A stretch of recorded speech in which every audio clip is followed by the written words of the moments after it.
Number 8. Amber Cook. In a vicious catfight that was captured on video in 2016, a Florida woman named Amber Cook was attacked outside a residence by an unidentified woman who rushed up to her and tried punching her in the face. Cook dropped her phone on the ground and began striking the other woman before throwing her into the air and slamming her down onto a curb. By then, it was clear who'd won the fight, but Cook apparently wasn't done. She held the woman's hair in one hand while continuing to strike her with the other. At one point, the woman could be heard telling Cook to let go of her hair while maintaining an impressively calm demeanor. Cook flipped her over one more time and then struck her in the face repeatedly while the woman shouted to let go of her.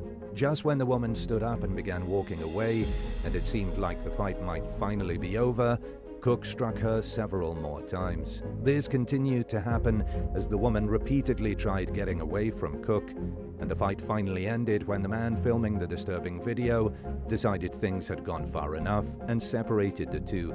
Unfortunately, though, it's unclear what part of Florida the fight happened in, how it started, or if anyone was arrested. Number 7. Shaina Sims.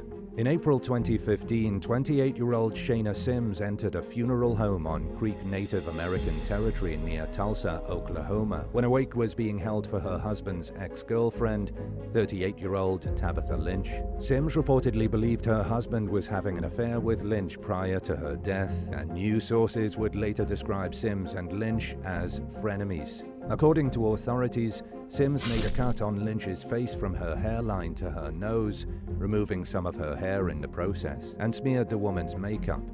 She also allegedly removed one of Lynch's toes and cut her chest. A court convicted Sims of several charges, including burglary and desecrating the corpse. She received a 20-year prison sentence, but managed to get her conviction overturned by arguing that state authorities couldn't rightfully prosecute her since the crime occurred on tribal territory. Sims isn't a tribal member, but Lynch was, and it was based on this argument that she was released from prison in 2021. The state continued to fight for its ability to hold Sims accountable to its justice system, and the case went all the way to the Supreme Court. Then, in a landmark ruling in late 2022, the court re-awarded the state some of its power, ruling that it has the authority to prosecute non-tribal defendants who are accused of committing crimes within Oklahoma's 6 tribal territories. So, Sims ultimately lost her court battle and was sent back to prison in early 2023 to finish out her original sentence. Number 6. Sabrina Nicole Floyd. While responding to a call at a residence in Como, Texas late one night in early 2023, Hopkins County deputies arrived to discover that a gate at the front of the property was damaged.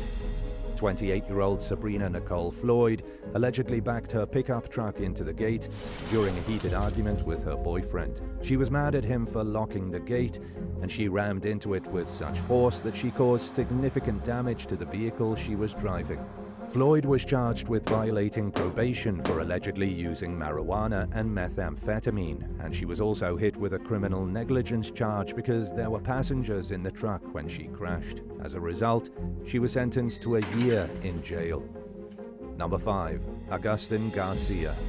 39-year-old Gladys Rickard was just hours away from marrying her fiancé in 1999 when she was mercilessly gunned down in front of her wedding party in Manhattan's Washington Heights neighborhood. Footage that was meant to capture Rickard's special day instead featured her murder. In the video, Rickard could be seen passing off a bouquet of flowers to one of her bridesmaids just moments before her ex-boyfriend, Agustin Garcia, pulled up in his car and fired 3 bullets into her body.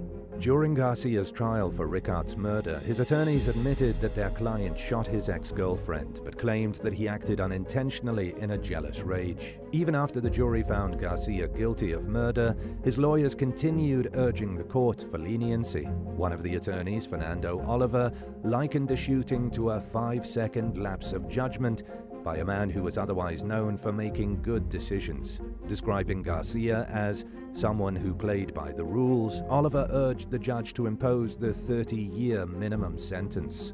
Judge William C. Meehan was clearly unmoved by the impassioned plea, stating, "We sentence crimes, not all the previous events of one's life." He went on to say that he didn't consider Rickard's murder to be a 5-second event, but rather the product of obsession and stalking. So as a result, Garcia was sentenced to life in prison.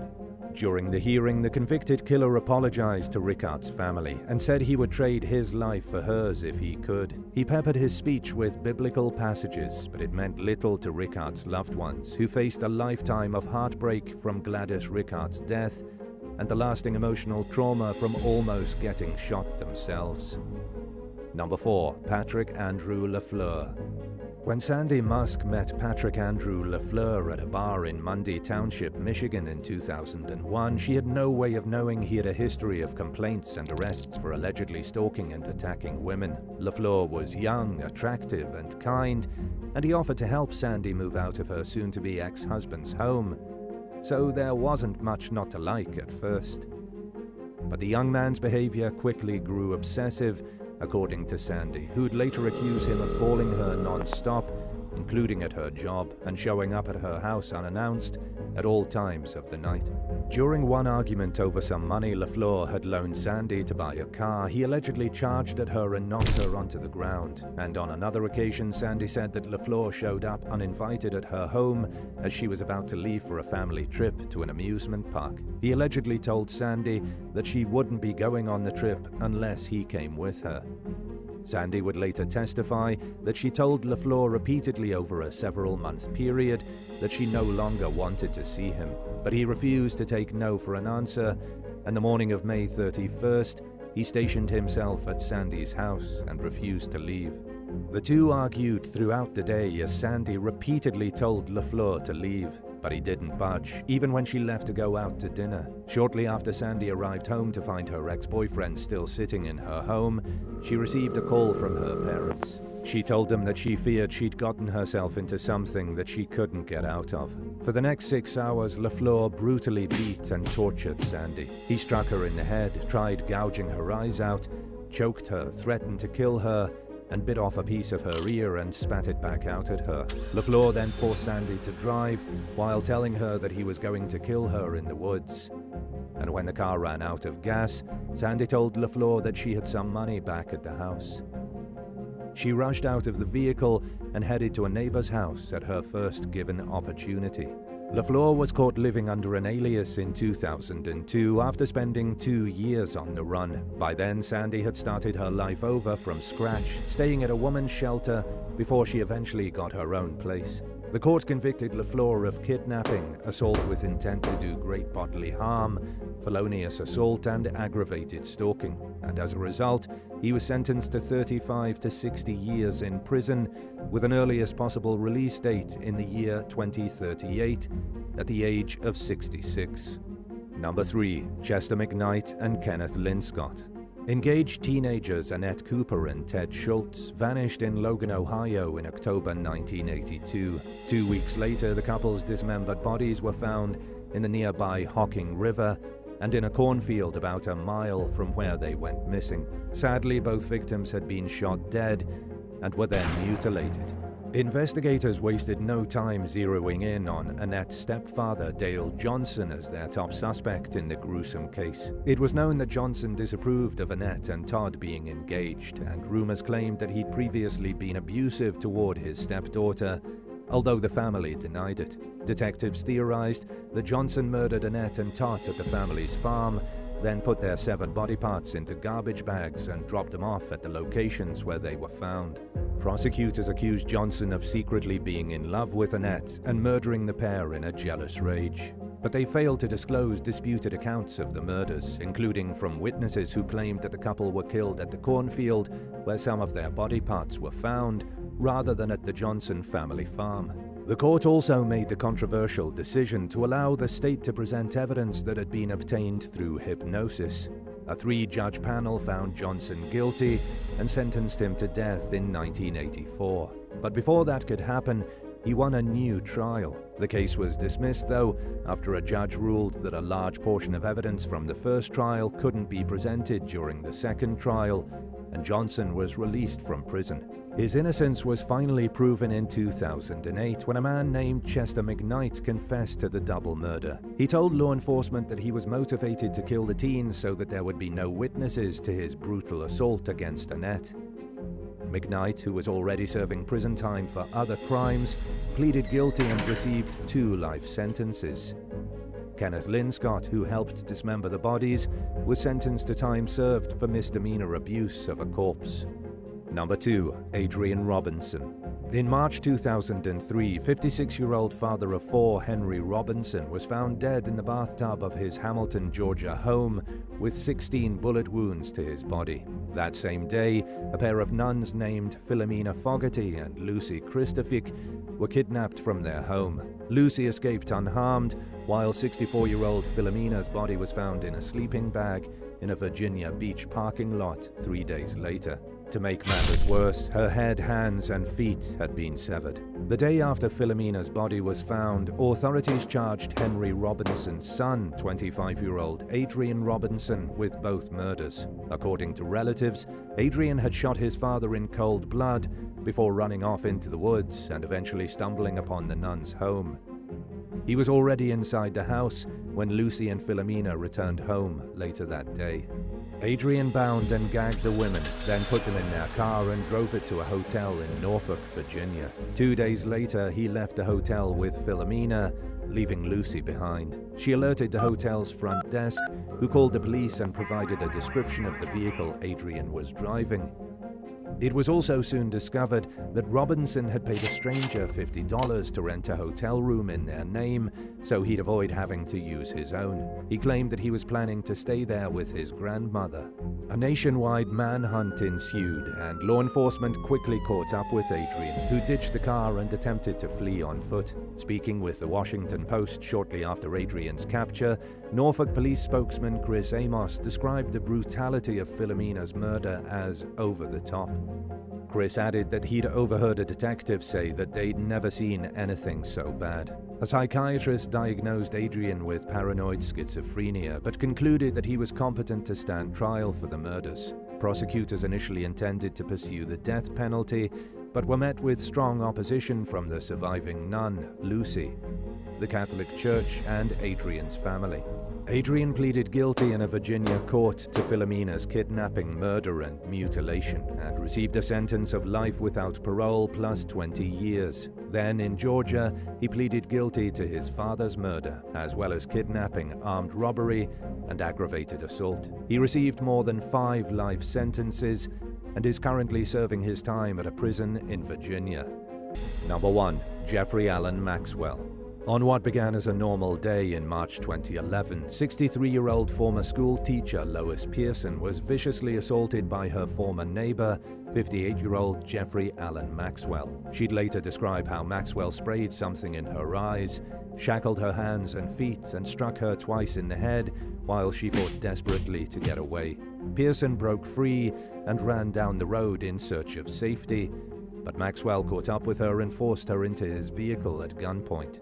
For the next 12 days, Pearson endured sheer torture and humiliation at the hands of her captor, who suspended her on a deer-skinning device in his garage. Maxwell subjected Pearson to unspeakable abuse while keeping her inside a nearly airtight box and chained to a bed. He told the victim that he'd been hired to kill her, and she thought for sure that that was exactly what he was going to do. But police rescued Pearson from Maxwell's property, more than 100 miles from where she'd been abducted, after receiving a tip. Maxwell denied knowing Pearson, who claimed that he'd made unwanted advances toward her for years when they were next-door neighbors. She'd initially tried to be nice to Maxwell when he came by to visit, but she told him to stop coming around after he asked her to kiss him. Even after he moved away, he was apparently so angered by Pearson's rejection that he came back to exact revenge against her years later. A jury found Maxwell guilty of aggravated kidnapping and 2 counts of aggravated assault. He was sentenced to 3 life terms, including 2 that he's required to serve concurrently. His punishment ensures that he won't be eligible for parole until the age of 119. So it's unlikely he'll ever see freedom again.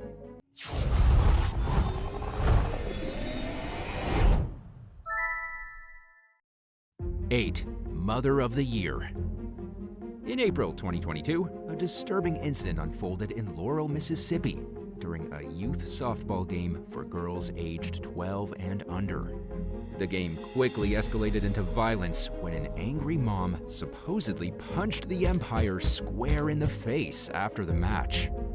The altercation took place on April 9th when Kiara Nichelle Thomas, a 32-year-old mother, started using foul language and verbally harassing umpire Christy Moore's calls as the game played out. Moore, who was 47, reported that Thomas threatened her repeatedly during the match. Eventually, Moore kicked Thomas out of the game. But the situation took a sudden, violent turn when, after the game finished, Thomas returned to the site and physically assaulted the umpire with a punch to the face before leaving the scene once again. After the incident, Moore posted a photo of herself on Facebook with a bruised black eye and expressed her frustration and disappointment with the situation. She highlighted the challenges faced by umpires in the league, especially in youth sports where they might face inexperienced or new officials. Moore then asked people to reconsider their negative attitudes toward officials and encouraged them to consider training to become umpires themselves if they can't handle the calls made. Thomas tried to evade arrest by leaving the scene the day of the attack, but a Parks and Recreation employee managed to capture her license plate number and vehicle details. Law enforcement then located and arrested her at around 7:18 p.m. on a charge of simple assault. It was also noted that Thomas happened to be wearing a Mother of the Year shirt in her mugshot, which is incredibly ironic. Christy Moore, a veteran umpire with almost a decade of experience officiating youth games under her belt, emphasized the growing trend of violence against sports officials. She pointed out that this issue extends well beyond softball and baseball, affecting officials in multiple sports. For Moore, the physical injury she received during the assault wasn't the most distressing part of the incident. Instead, it was the emotional impact it put on her own children, who witnessed her injuries firsthand and expressed fear for their mother's safety. Moore's experience serves as a reminder of the urgent need to address escalating aggression and violence directed at sports officials, especially in youth sports, to ensure the safety and well-being of every participant involved. 7. Dance competition. In June 2022, a dance competition at Borean Christian Church in Stone Mountain, DeKalb County, Georgia, took an unexpected turn when a brawl erupted involving children aged 9 to 14 and their parents. What was supposed to be a nice and friendly dance-off spiraled into complete chaos. Aliyah York, a 14-year-old participant, described the shocking turn of events after the fact, stating that she suddenly found herself on the floor, trying to shield her head from blows. Her mother, LaToya Carter, explained that a dance team from Savannah was responsible for starting the fight, emphasizing that it was initially intended to be a safe kids event, but turned into a disaster. Eyewitnesses reported that the fight was preceded by heated exchanges and taunts during the competition, ultimately ending in a full-blown brawl. In response, the church issued a statement, expressing awareness of the incident and saying that it was under investigation. They emphasized their organization's strong stance against any and all forms of violence. They also expressed the desire for all visitors to be able to attend peacefully in the future. This incident came after a similar one happened in Georgia, where a fight broke out during a youth basketball game in a church gym located in the Atlanta area. Although the DeKalb police didn't comment on any arrests made related to the dance brawl, there were several individuals taken into custody in connection to the basketball assault on a referee. The situation isn't only disheartening because of the lack of proper behavior in a public setting, but also particularly disturbing because it took place within a church. The community expressed their complete disappointment, questioning the behavior in such a holy environment. The parents and children involved are urged to deeply reflect on their actions. These incidents serve as a huge source of embarrassment for the churches affected. 6. Threatening the coach. In June 2019, an incident at a kids' baseball game launched a conversation about sportsmanship when a father was arrested for threatening the coach with a baseball bat after claiming that his children were not receiving enough playing time on the field. The event highlights the challenges that come up when parental expectations clash with the actual dynamics of youth sports. The confrontation happened at a youth baseball league game that was organized by the city of Roy, Utah, where volunteers typically serve as coaches. Tasha Lewis, a parent with 2 children in the league, acknowledged that while such extreme incidents weren't surprising, it was unfair to direct frustration toward the coach that day. Lewis emphasized that the coach, like many others in recreational youth sports, decides to donate their time and effort for the benefit of the children playing.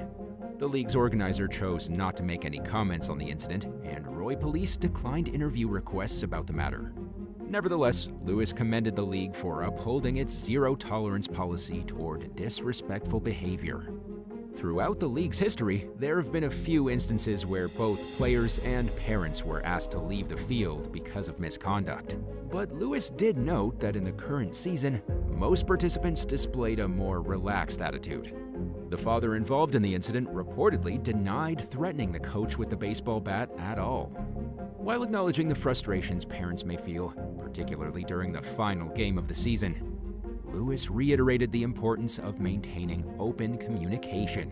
She suggested that the concerned parent could have approached the coach privately to discuss the issue, instead of resorting to threats or aggression. This incident reminds us of the critical role sportsmanship, communication, and respect constantly play in youth sports, where the primary focus should be on fostering a positive and respectful environment for young athletes to learn and grow within. 5. Jose Luis Mendez. In April 2023, a track meet that took place in Huerfano County, Colorado, took a distressing wrong turn when a fight led to a parent apparently trying to run over a student with a car. The incident happened at the RE1 Sports Complex near John Mall High School and resulted in the abrupt ending of the track meet. The Huerfano County Sheriff's Office got multiple calls reporting a man's dangerous actions, attempting to run over students who were attending events at the sports complex. Deputies quickly responded to the scene and were informed that the suspect was inside the parking lot of John Mall High School. In response, law enforcement cleared the parking lot of civilians and launched a search for the suspect, ultimately taking 42-year-old Jose Luis Mendez into custody with the help of Sheriff Bruce Newman and K-9 Sergeant Roman Hajar. After Mendez's arrest, officers began their official investigation, searching for any potential witnesses, additional victims, or accomplices in the area. A witness and an uninjured victim gave an account of the events that took place during the altercation. According to both the witness and the victim, the confrontation escalated after Mendez engaged in a verbal argument with the victim. Then, in a frightening turn of events, Mendez allegedly tried to run over the individual with his car. Fortunately, no firearms were involved that day, and there were no reported injuries stemming from the altercation. Mendez was arrested not long after and faced several charges in addition to having multiple county warrants already out against him. The Huerfano County Sheriff's Office praised the fast and responsible actions taken by parents, school staff, and visitors from the other schools who acted swiftly to ensure the safety of students involved in the track meet. The incident showed the importance of keeping a safe and respectful environment during school-related events, with quick intervention being crucial in stopping potential harm or escalation of conflicts. 4. Illegal move. In January 2020, a father from Kannapolis, North Carolina, named Barry Lee Jones, was taken into police custody and charged with simple assault and disorderly conduct after he decided to rush onto the wrestling mat during a high school match and tackle a student athlete. The incident took place during a wrestling match between a student from Hickory Ridge High School, where Jones's son goes to school, and a student athlete from Southeast Guilford High. Jones tackled the student athlete from the opposing team who was competing against his son that day. Luckily, the victim was reportedly not injured during the surprise incident. According to Fox 61 News, the altercation on the wrestling mat was brought on by the referee when he signaled that a move made by the SGHS student athlete was illegal. according to the North Carolina High School Athletic Association. Barry Lee Jones was then arrested and processed at the Cabarrus County Jail. He received a $1,000 secured bond as well.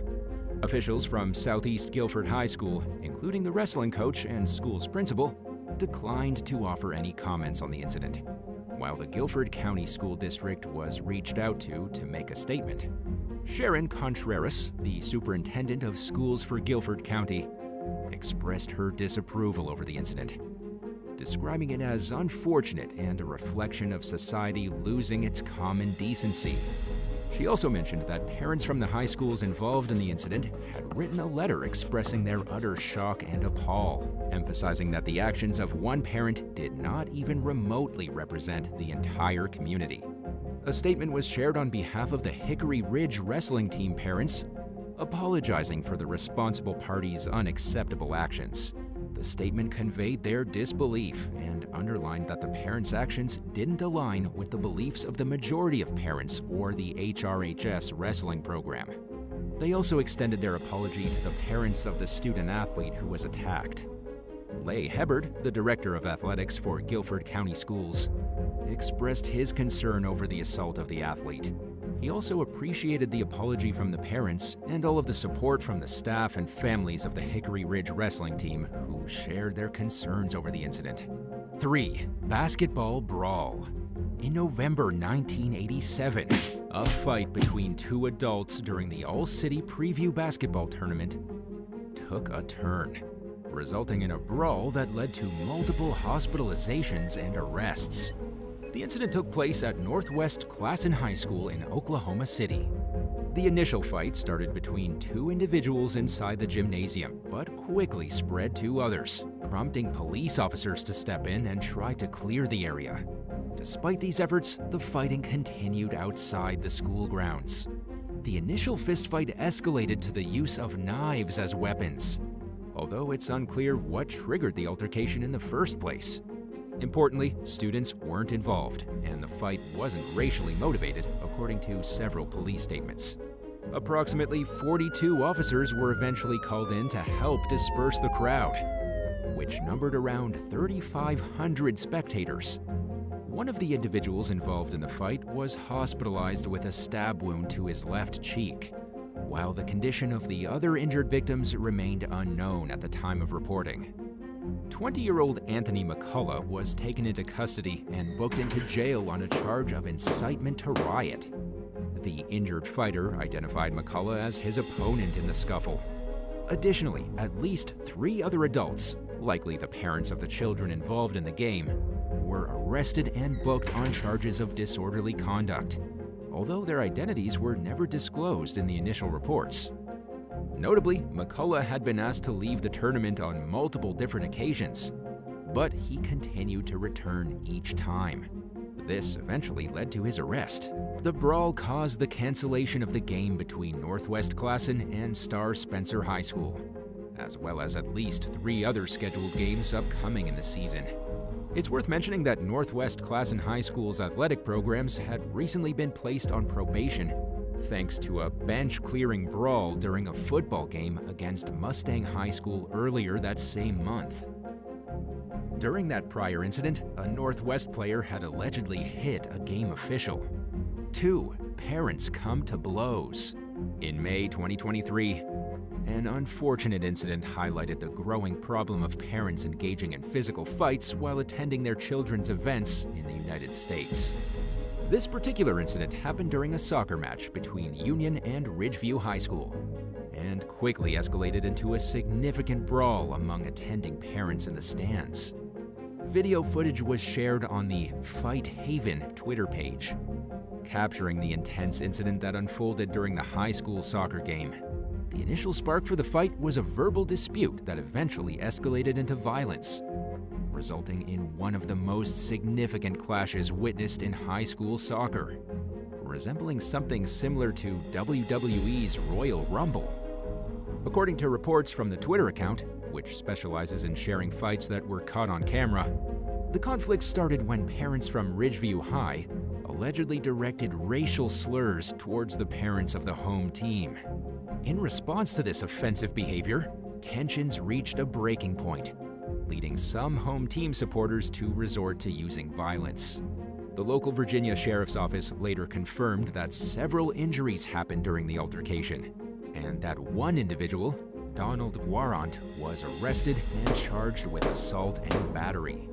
This incident serves as a troubling reminder of the importance of maintaining sportsmanship and civility, especially when children are in the picture.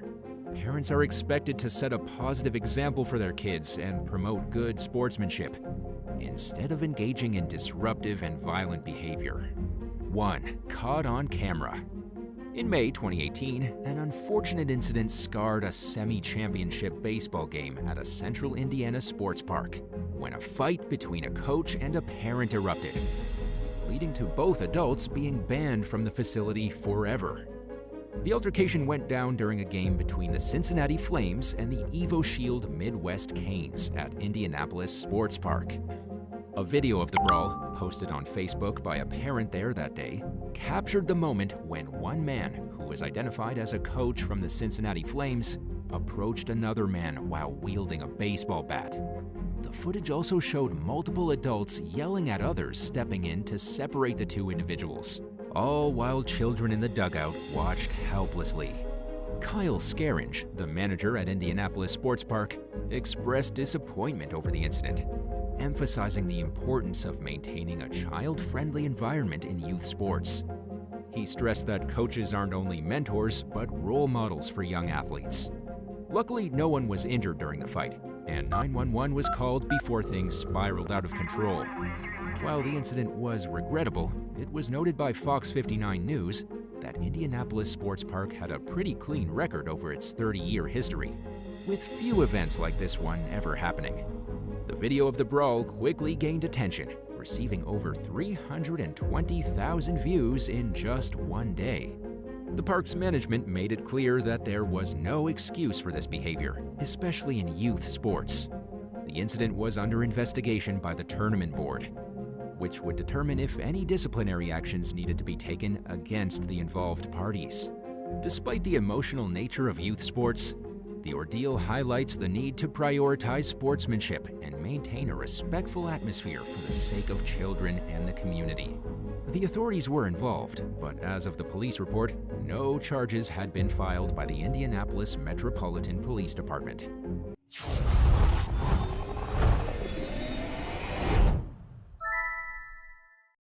Number 18. Bowman.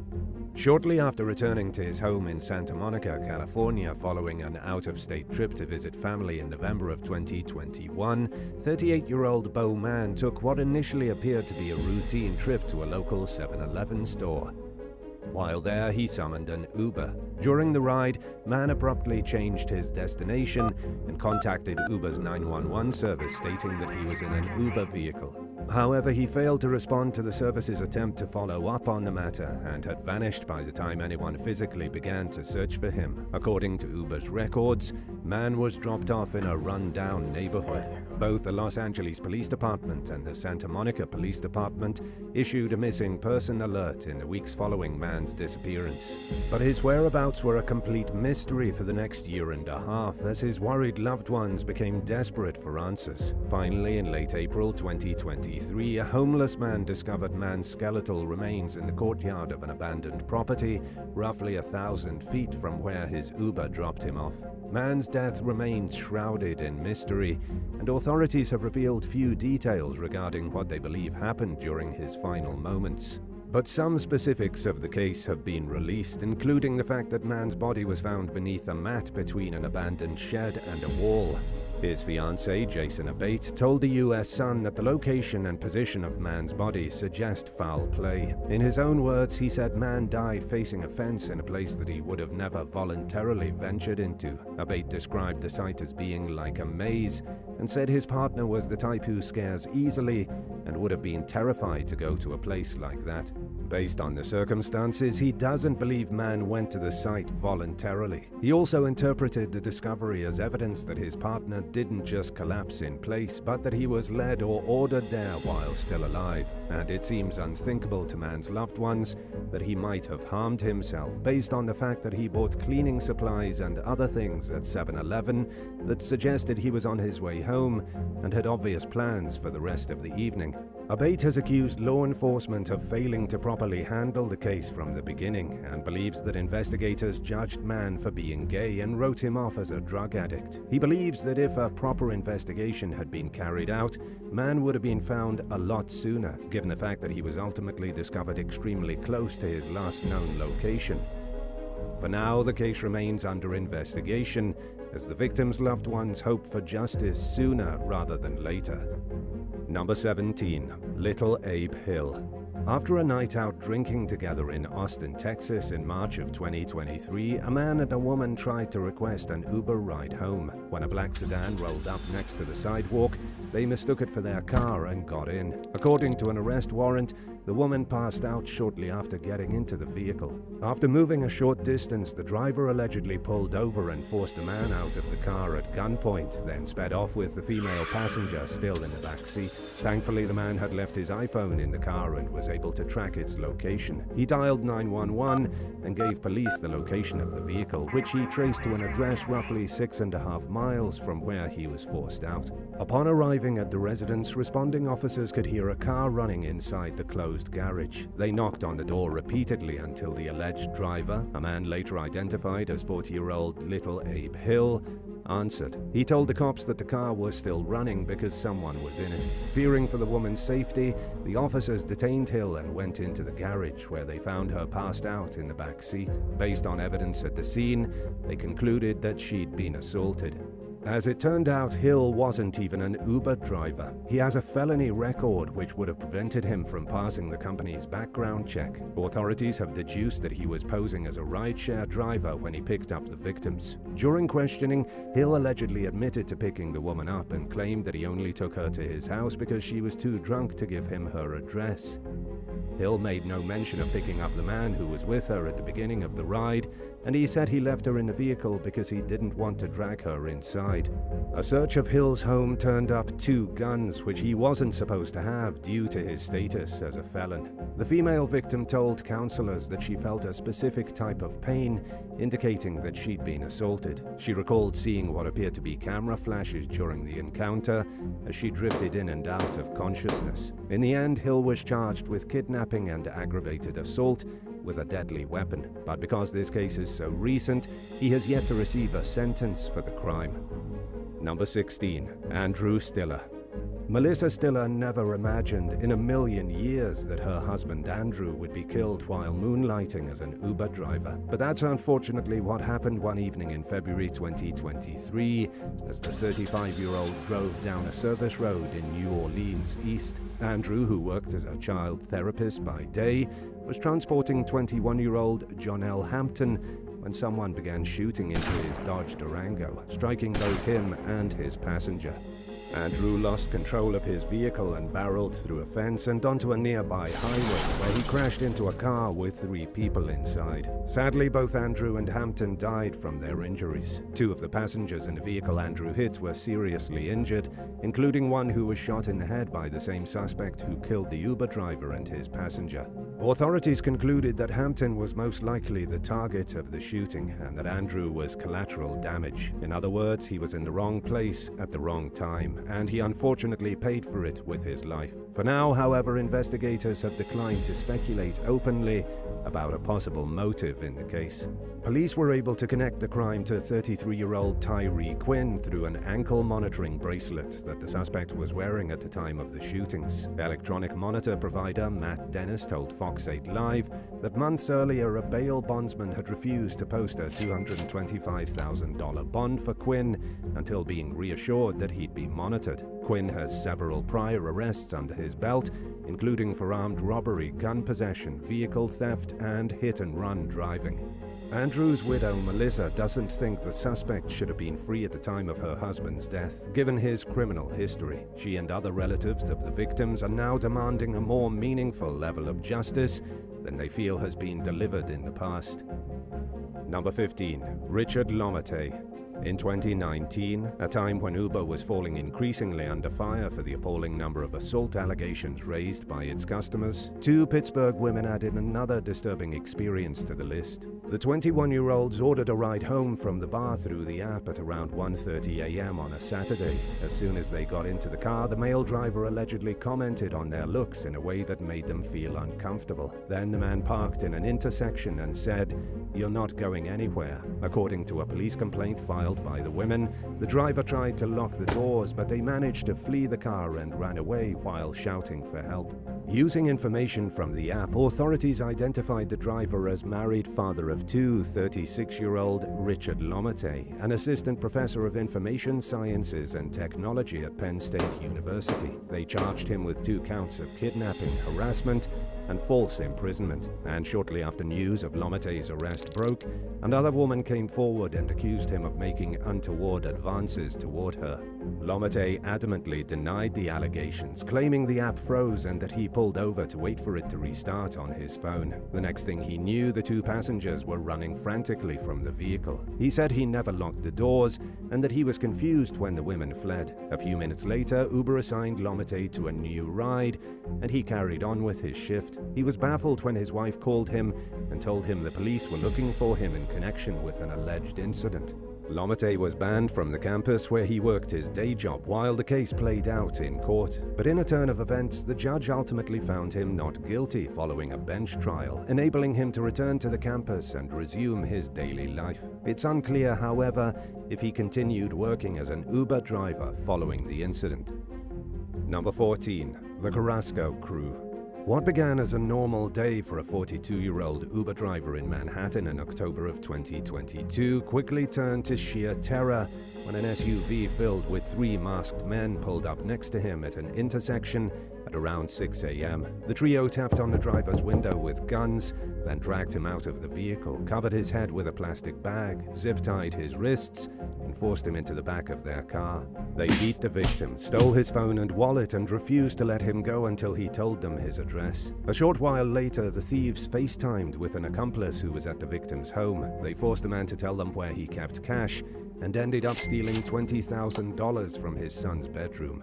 The gang then freed the Uber driver's hands, removed the bag from his head, and dropped him off at a random location in Nassau County, Long Island. Before speeding off, though, they warned the victim that if he called the police, they'd kill his family. Authorities traced the robbery to a Queens-based gang of thieves known as the Carrasco Crew.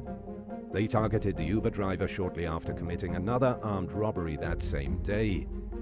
The group is suspected to be the likely culprits of multiple similar crimes that occurred between October 2022 and March 2023, when 2 arrests were finally made in the case.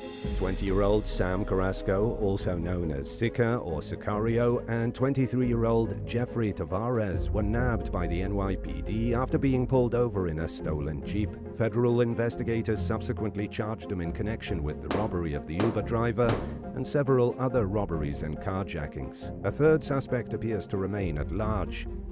But if convicted as charged, Carrasco and Tavares could face 12 to 15 years in prison. Number 13. Yolanda Dillian. Just days before Christmas in 2022, 911 dispatchers received a call about possible violence at a Travelodge hotel in Jefferson Parish, Louisiana. Responding officers arrived to find 54-year-old Uber driver Yolanda Dillian slumped over behind the wheel of her vehicle with multiple stab wounds. Sadly, she was pronounced dead at a nearby hospital shortly after. Yolanda was an avid churchgoer and a pillar of her community. She was known for being both kind-hearted and hard-working, and it was unfathomable that someone might want her dead. During the day, she worked as a budget analyst for the New Orleans Police Department, but she moonlighted as an Uber driver to buy gifts for her family and children at her church. Investigators retraced Yolanda's final movements to an Uber ride she provided to a customer named Brandon Jamal Jacobs. They didn't have to look hard to find the 30-year-old who was staying at the hotel where Yolanda's body was found. found. In a written confession, Jacob stated that he woke up on the morning of Yolanda's death and decided he was going to kill someone for no particular reason. When asked why he targeted Yolanda, he allegedly told detectives, "I didn't pick her, Uber picked her."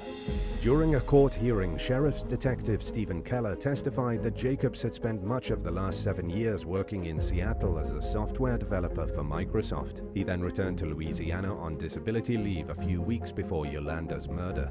According to Jefferson Parish Sheriff Joseph Lapinto, Jacobs was planning to kill a different Uber driver who picked him up earlier that day, but decided not to after realizing he'd have no ride back to his hotel.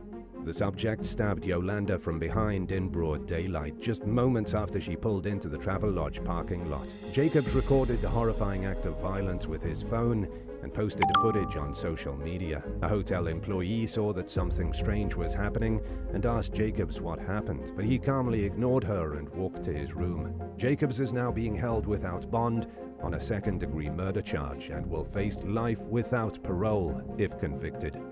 Number 12. Attempted abduction in Paris. In a harrowing account of an alleged attempted abduction that went viral on social media in 2023, a woman named Nina Scaly described how her 24-year-old sister-in-law, Lucy, narrowly escaped an Uber driver who had previously been accused of trying to kidnap and assault women. Lucy ordered a car at around 10:30 p.m. in a suburb of Paris and almost immediately noticed that the driver was going in the opposite direction of her destination. About 5 minutes later, the driver allegedly cancelled the trip but didn't let Lucy out of the car. He told her not to worry and that everything would be fine, but she was frightened enough to repeat her request to be let out of the vehicle. Fearing for her life, she jumped out of the car and ran for safety. Luckily, the driver wasn't going very fast, and Lucy wasn't hurt. According to Nina Scaly, the sister-in-law who posted on social media about the incident, Lucy is normally a very timid person. Her willingness to leap from a moving vehicle shows that her survival instinct had kicked in and that her sense of being in danger was too big to ignore. Scaly said that Lucy complained to Uber, but they didn't reply the first time. She went on to make a second report though and was refunded. Uber reassured her that they wouldn't match her with the same driver again, but it left her fearing for the safety of other unsuspecting women who might get him as their driver. This was precisely the reason why Scaly went public with the story, to warn potential victims against accepting rides from the individual Lucy accused of trying to abduct her. The post generated thousands of responses, including from 10 to 12 women who claimed to have similar experiences with the same driver. They were reportedly shocked that he was still allowed to work for Uber after reporting him for previous incidents. According to Scaly, Lucy was infuriated by the apparent lack of action against the driver, so she tried to file a police report. Law enforcement allegedly refused to let her file the complaint at first, but relented after learning that her story had gone viral online. While the complaint was ultimately dismissed due to a lack of evidence, Uber finally deplatformed the man in question. Number 11. Christy Spikutsa. To bring in some extra money to support her family, 38-year-old mother of 4 Christy Spikutsa worked nights as an Uber driver in Allegheny County, Pennsylvania. A horrifying incident that was captured on camera began like any other normal ride when she picked up a customer who was later identified as 22-year-old Calvin Crew in February 2022. About 10 minutes into the drive, the customer put a gun to Christy's head, grabbed her by the ponytail, and ordered her to continue driving. Fearing for her life, Christy said, "Come on, I have a family," hoping her captor would see her as a human being and think twice about his actions. However, the suspect replied by saying that he also had a family and instructed Christy to keep driving. She continued to beg for her life, telling the armed passenger that she has 4 kids. Crew replied that as long as she did what he told her to, everything would be fine.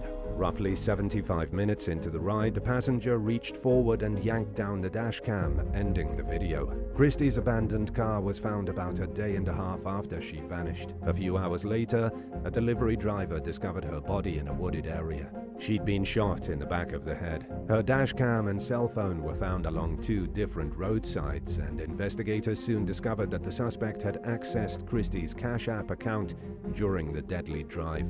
Calvin Crew was charged with murder, robbery, and tampering with evidence. According to a criminal complaint, the suspect's girlfriend, Tamaya Mullen, ordered the Uber ride for him on the night of Christy's death. At some point during the ride, Mullen allegedly texted Crew saying that she wasn't going to jail if they got caught, and to this day she hasn't been charged in connection with the case. Crew's attorneys fought to ban the prosecution from pursuing the death penalty, but have been unsuccessful thus far. According to the most recent updates on the case, prosecutors remain intent on keeping the death penalty on the table. Number 10. Adrien Robinson. Like many people, 38-year-old Marine veteran and father of two, Adrien Robinson relied on his income as an Uber driver to support his family. As a night owl, he willingly worked during the late hours that most people avoid. But something went terribly wrong between Arasco and two male passengers outside a 7-Eleven store in Linwood, California in March of 2023. Arasco pulled into the parking lot at around 1:30 a.m. and got into a physical altercation with the men. During the confrontation, one of the suspects pulled a gun and fatally shot Arasco in the upper torso. Unfortunately, he was pronounced dead at the scene. One suspect fled on foot, while the other sped away in the victim's car, which was found abandoned a short distance away.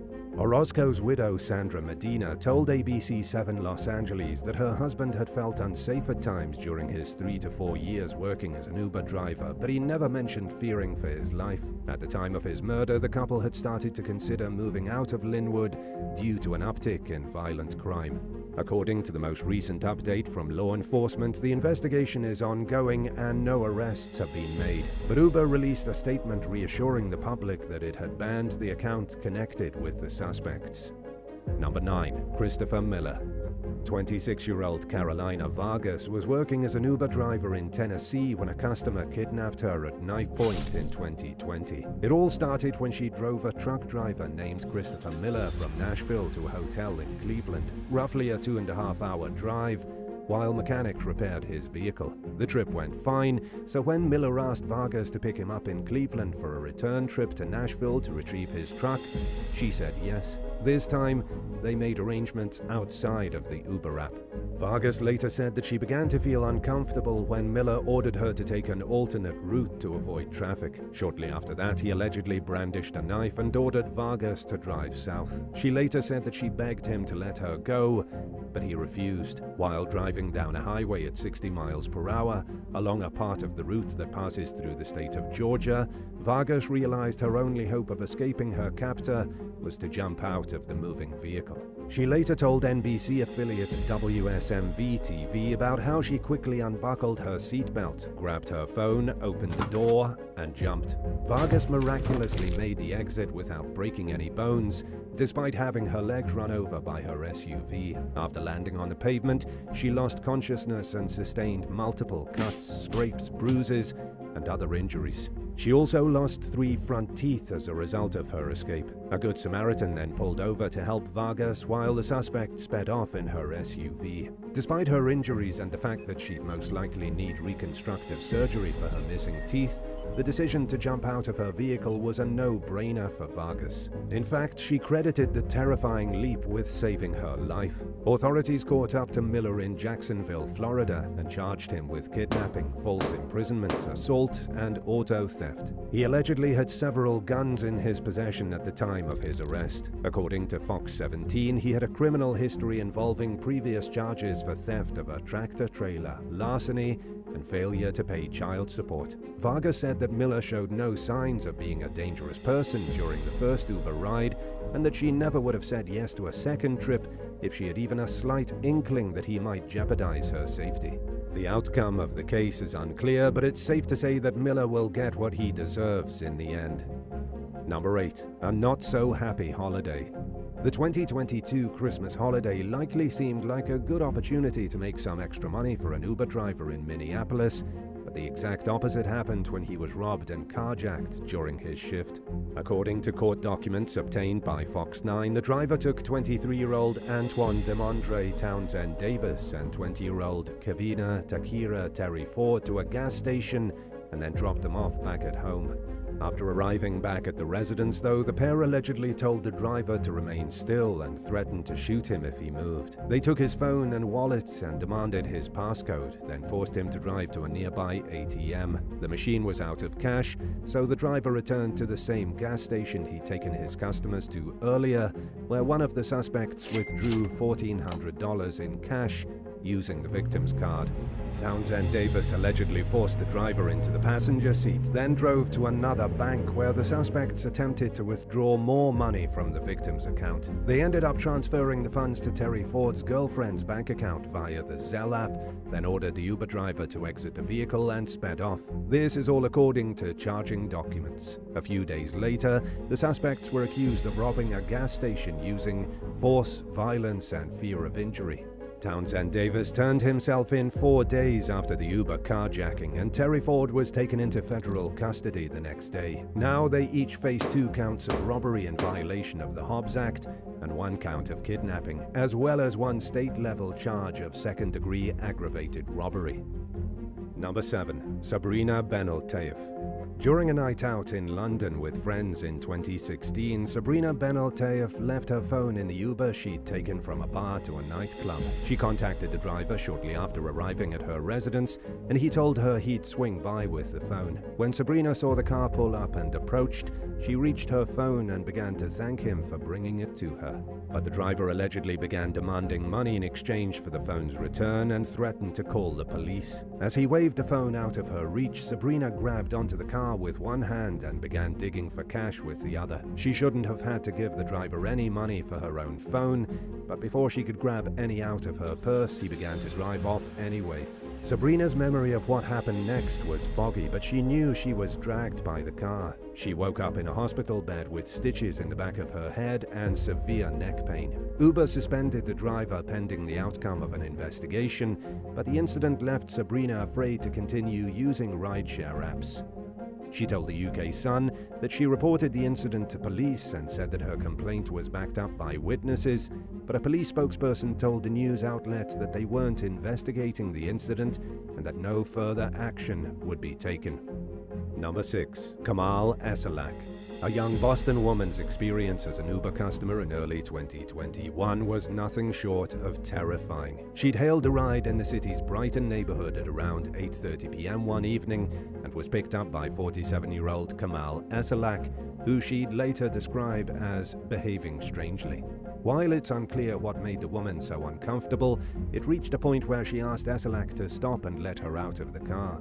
He complied and pulled over, but instead of letting her out, he allegedly activated the child safety locks. In a desperate attempt to get someone's attention, the woman screamed and banged on the windows as the driver laughed and climbed toward the back seat. The frightened passenger managed to maneuver her way around Kamalac and into the driver's seat, enabling her to unlock the doors and escape the car. At some point during the bizarre interaction, Kamalac reportedly told the woman that he was just kidding. Police arrested Kamalac on suspicion of kidnapping, and Uber immediately kicked him off the app after learning about the incident. At his initial court hearing, Suffolk County Assistant District Attorney Margaret Hegarty described how the driver allegedly said, "Hey babe," and told the customer that her ride was going to be an hour long. This was despite her request to be taken to a place that was essentially just around the corner from where she was picked up. Kamalac pleaded not guilty to the kidnapping charge. His defense attorney, Thomas Cherokis, suggested that what happened may have been a misunderstanding resulting from a language barrier between his client and the customer. Cherokis further pointed out that Kamalac had performed thousands of trips for Uber customers over a 4-year period with no complaints. But unfortunately, the outcome of the case is unclear. As news reports have revealed in recent years, being a rideshare driver can be dangerous or even deadly. Number 5. Anjali Ramasoon. A 4th-year medical student named Anjali Ramasoon made a regrettable decision in 2016 when she was filmed attacking an Uber driver and throwing his belongings out of his vehicle in a drunk fit of rage. The 30-year-old allegedly got into the car without a reservation and threw a tantrum when the driver asked her to exit the vehicle. Footage captured by Juan Cinco, the customer who'd ordered the car, appeared to show Ramasoon kicking and punching the driver, who tried to de-escalate the situation by walking away. taxi. The irate young woman then got into the front passenger seat and tossed the driver's mail, phone, and other personal belongings into the street while calling him names and hurling vicious insults at him. As the driver dialed 911 and reported that the doctor in training had left bruises on him, Ramasoon overheard the conversation and mocked him for complaining about being hit by a 100-pound woman. Responding officers arrived as she was attempting to get into a taxi. They removed her from the vehicle and instead put her in a police car, at which point she began to cry and apologized profusely for her behavior. She went on national TV a few days later to issue a public apology and managed to avoid a civil lawsuit from the driver, who was kind enough to take a small cash settlement. But the damage was already done. Not only had Ramasoon made a fool of herself in a viral video clip that had reached millions of viewers, she was fired from her residency at a Miami hospital 3 months later. Luckily for her, she managed to put the incident behind her and appears to be working elsewhere as a highly rated doctor with an impressive 6-figure salary. Number 4. John Geary. After working as an Uber driver in Florida for 6 months and completing more than 800 trips without any major problems, John Geary landed at the center of a kidnapping complaint that severely disrupted his life and wrecked his reputation. It all started at around 1 p.m. one day in 2021 when the Pasco County Sheriff put out an alert stating that a woman had dialed 911 and reported a physical altercation with a hidden passenger in the vehicle stowed away under a blanket in the back seat. A few minutes later, the sheriff issued an updated alert stating that law enforcement was looking for Geary in connection with the alleged incident, which by then had been reclassified as a kidnapping. Geary remained unaware that he was even being sought out until his girlfriend told him later that day. Deputies confronted the couple with their weapons drawn and took them in for questioning. Geary said that he had an issue that morning when a woman he was driving asked to change the route. He asked her to update her destination in the app, but she reportedly refused, so he ended the trip, which he said caused the customer to become outraged. As he searched for a place to safely pull over, the woman allegedly kept grabbing the door handle and yelling for him to stop the vehicle. Right as the customer threatened to call the cops, Geary found a safe spot to pull over and let her out of the car. He accused the woman of making up the kidnapping story because she was angry that he refused to divert from her route without her changing it in the app. A News Channel 8 reporter who covered the story looked at Geary's vehicle and concluded that it would be nearly impossible for a person to hide in the back seat beneath a blanket without a customer noticing before getting into the vehicle.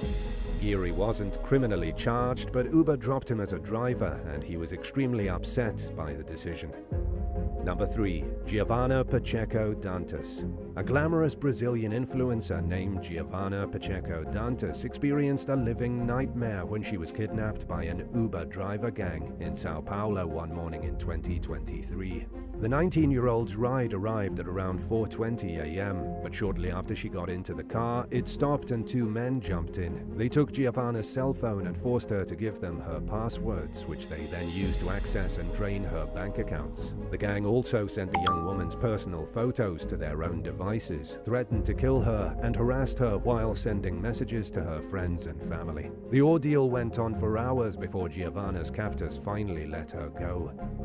She was able to recover her stolen money by complaining to her bank, but there was little she could do to feel less shaken up by the incident. Giovanna was also left living in fear that the gang would continue to go after her and felt she had no choice but to change her address. She filed a police report and learned that the fake drivers were registered on several rideshare apps and had harassed and assaulted other young women. The gang reportedly had a habit of targeting victims in affluent neighborhoods. Law enforcement managed to track the men down and took them into custody following a brief shootout. Luckily, though, nobody was injured. According to the most recent update on the case, an investigation was ongoing. Number 2. Sherry Moody. During a shared ride in 2018, a Lyft customer was reportedly kicked, slapped, and scratched by a fellow passenger in what appeared to be a drunk fit of rage. The victim of the unprovoked attack, 57-year-old Jose Gonzalez, claimed that the woman who allegedly assaulted him was upset at the driver for picking him up. Gonzalez accused Sherry Moody of making derogatory and homophobic remarks and of kicking him in the head with her high heel, causing a puncture wound. According to police, Moody seemed intoxicated and became belligerent toward the driver when he refused to take her through a fast food drive-thru. The driver then decided that he'd had enough of her behavior when she assaulted him. So instead of taking her any further, he pulled over, removed Moody and her friend from the vehicle, and drove Gonzalez home. For her actions and reckless behavior, authorities charged Moody with felony battery, and while she dealt with her legal case, Gonzalez filed a lawsuit against Lyft for allegedly failing to protect him as a customer. Number 1. Gabrielle Canales. In some Uber dashcam footage that went viral in 2017, a young woman could be seen reaching forward from the back seat of her driver's car and stealing money from his tip jar. Some people immediately suspected that the footage was staged, but Uber reportedly confirmed the incident to BuzzFeed News. The thief in question, identified as 18-year-old Gabrielle Canales from Long Island, New York, also spoke to BuzzFeed. She admitted to taking the cash and said that the incident had occurred months earlier. While at least one news outlet described Canales as being remorseless for her actions, she told BuzzFeed that she immediately regretted taking the money and acknowledged that what she did was childish. She also said that she repaid the driver by tipping him $5 for the amount she took, in addition to the tip she gave him for the ride. Canales further explained that the reason she appeared to be mocking the incident in several of her online posts was because the situation was long over and had been taken care of. Simply put, she felt like people were dredging up something that was dead and done, and which she'd already paid her dues for. She also said that she didn't need the video to go viral in order for her to learn her lesson, since she'd paid the driver back before the internet even knew about what happened. And while it's impossible to prove how much cash Canales took from the tip jar, anyone who's unsatisfied with her story about paying the money back can rest assured that her Uber account was suspended. If you felt creeped out by your Uber driver based on bad vibes alone, but had no specific reason for why you felt that way, would you trust your gut and end the ride, or write your concerns off as paranoia and try to stick it out? Let us know in the comments below. And if you liked this video, be sure to give it a thumbs up and subscribe to the channel. Thanks so much for watching, and we'll see you in the next one. Bye!